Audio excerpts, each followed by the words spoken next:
on track to be the largest economy in the world. Massive manufacturing superpower that doesn't need help from anyone. A military, especially a navy, that could take on and defeat the United States. On the verge of having the global currency. All of this is utter horse. In the world before World War II, you had a series of competing empires who had good land and good internal transport and a technological edge, and they dominated the world, and they fought over everything. And those fights brought us World War II, and it all came crashing down. And then the Americans found themselves facing Stalin. We're like, oh, he's kind of scary. We're going to need some people to stand between us and him. And since everyone who was a potential candidate who had just gotten out of the world's most horrific war, they needed some incentive. So we paid them.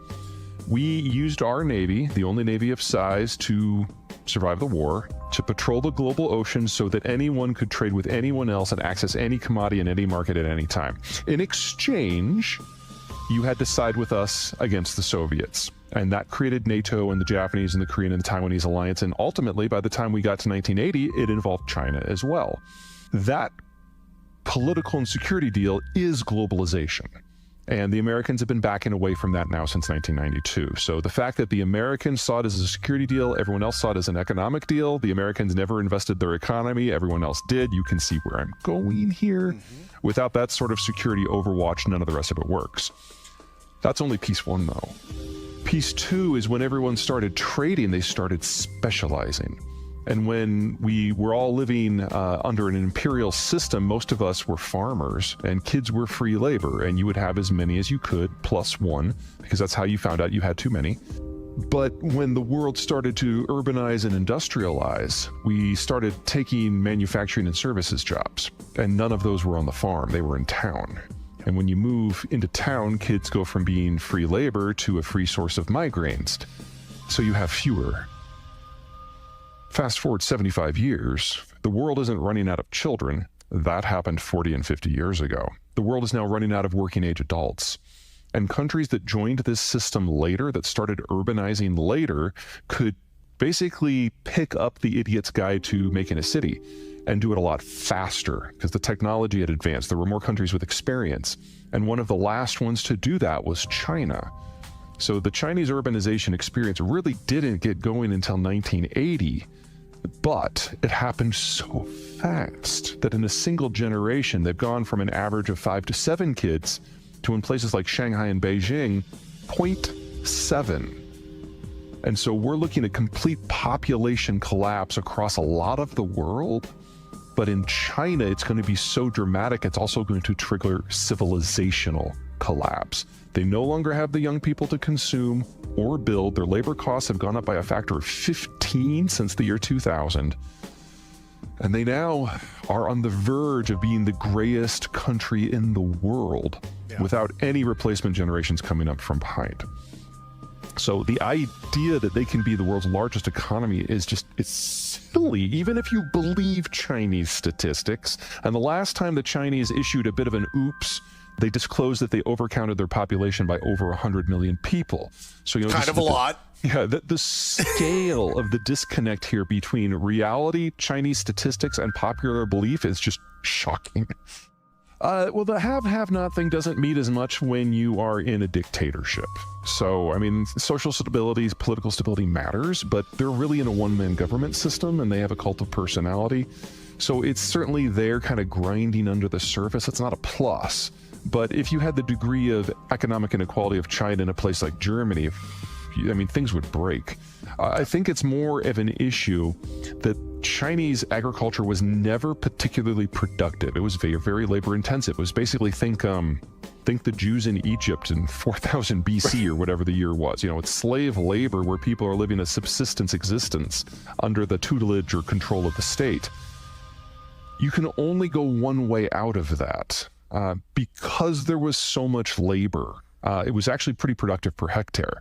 But now that everybody's moved into a city and everyone's been in a city for 20 years, they've forgotten how to farm like that. They can't go back. And the type of agriculture that the Chinese need to grow their food in the areas they need to grow it can't be mechanized very easily. So we're looking at a population collapse and a food collapse. At the same time, we're likely to see a manufacturing collapse and a political collapse. I mean, there's a long list of bullets that are in the magazine that is in the gun that's pointed at China's head right now.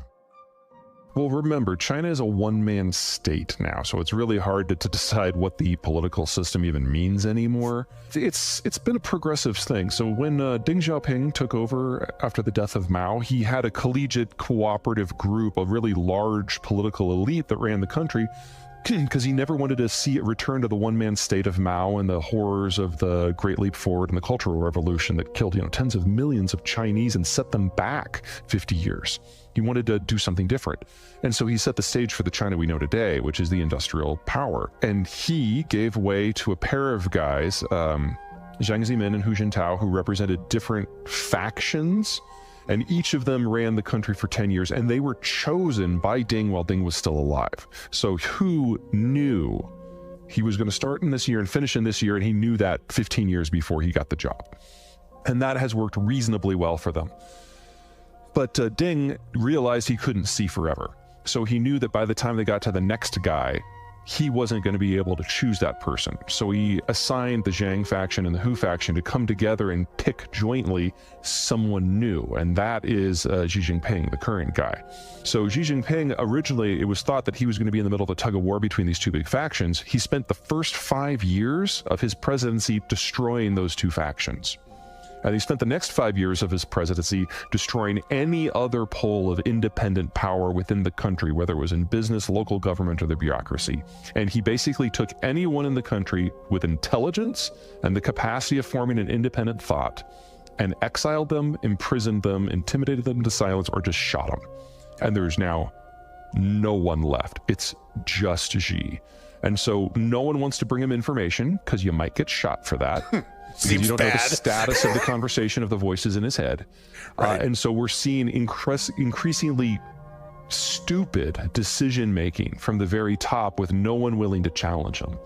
This is how you get that spy balloon, which is the dumbest thing I've seen a government do in 20 years. And if you think of the last 20 years, there's been a lot of dumb.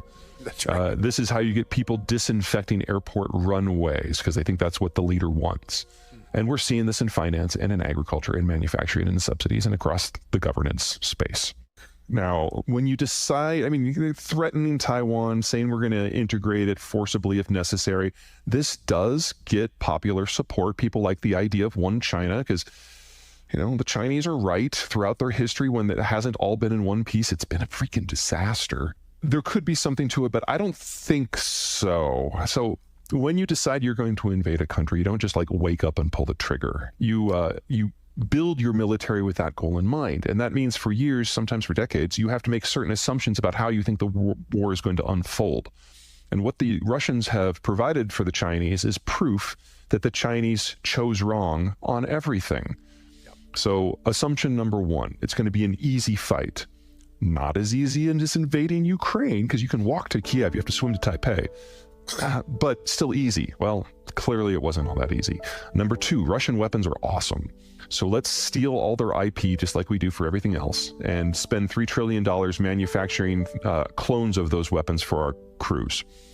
Well, they're having some serious buyer's remorse, or I guess it would be thieves' remorse. Just remorse. Yeah, thieves' remorse. Third, Russia's too important. We are too important. So if there is a war, everyone will just suck it up and make do. Oops. But I think what has really terrified the Chinese government is the boycotts. Because the sanctions hurt, there's no way around that. But the boycotts hurt a lot more, at least a factor of 4 more. And you had companies that had sunk in excess of $20 billion into Russia that just walked away. And the Chinese don't even have a concept for the idea of corporate or citizen agency, much less an understanding of what they would do if they lost access to foreign corporations, technology, and markets. That's an entire development model. So every guess they've made, they've guessed wrong. And they would be suicidal for them to now act, because they also don't control the high seas, so they'd also lose all their manufacturers' exports, all their raw commodities imports, and all their energy. So best case scenario, where they capture Taiwan without firing a shot, they still deindustrialize and have a famine in under a year. This is not a winning scenario here. Even the winning scenarios are awful. So normally I would say... Bad news, you won.